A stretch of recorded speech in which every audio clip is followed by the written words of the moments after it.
இந்த பதிவை கேட்டுக்கொண்டிருக்கும் நல்ல உள்ளங்களுக்கு உங்கள் சுவாமிநாதர் ஜோதிடரின் அன்பான வணக்கங்கள். இன்றைக்கு நம்ம யூடியூப் சேனல்ல மிகவும் ஒரு சுவாரஸ்யமான பதிவாக, வரும் தீபாவளிக்கு பிறகு பண மழையில் குளிக்க போகும் 5 ராசிகள் பற்றி இந்த பதிவின் மூலம் தெரிந்து கொள்ள போகிற மக்களே, அதற்கு முன்னாடி நம்ம யூடியூப் சேனலை எல்லாம் சப்ஸ்கிரைப் பண்ணுங்க, ஷேர் பண்ணுங்க, லைக் பண்ணுங்க. இப்ப பதிவுக்குள்ள போயிடலாம். வரும் தீபாவளிக்கு பிறகு பண மழையில் குளிக்க போகும் 5 ராசிகள்.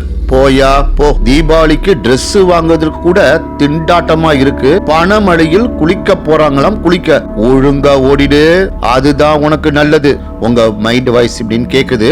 மிதுனம், கன்னி, விருச்சிகம், மகரம், மீனம், இந்த 5 ராசிகாரர்களுக்கும் பணமழையில் நனைய போகிறார்கள் என்றால் அது மிக இல்லை. அதிலும் விருச்சிக ராசிக்காரர்களுக்கு பாக்கிய ஸ்தானத்தில் லட்சுமி ஸ்தானம் சொல்லுவா.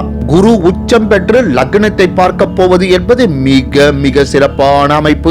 மிதுனம், கன்னி லக்னத்திற்கு முறையே தன லாபஸ்தானத்தில் குரு வருவதும் சிறந்த அமைப்பே. மகர ராசிக்கு சம சப்தமான ராசியை உச்சம் பெற்று குரு பார்ப்பது 7.5 சனியால் வாடி வதங்கிய நீங்கள் புத்துயிர் பெரும் காலமாக அமையும். மீன ராசிக்கு அதிபதியாகிய குரு பகவான் பூர்வ புண்ணிய ஸ்தானத்தில் உச்சம் பெற்று லக்னத்தை பார்க்க போவது மிக சிறப்பான அமைப்பு.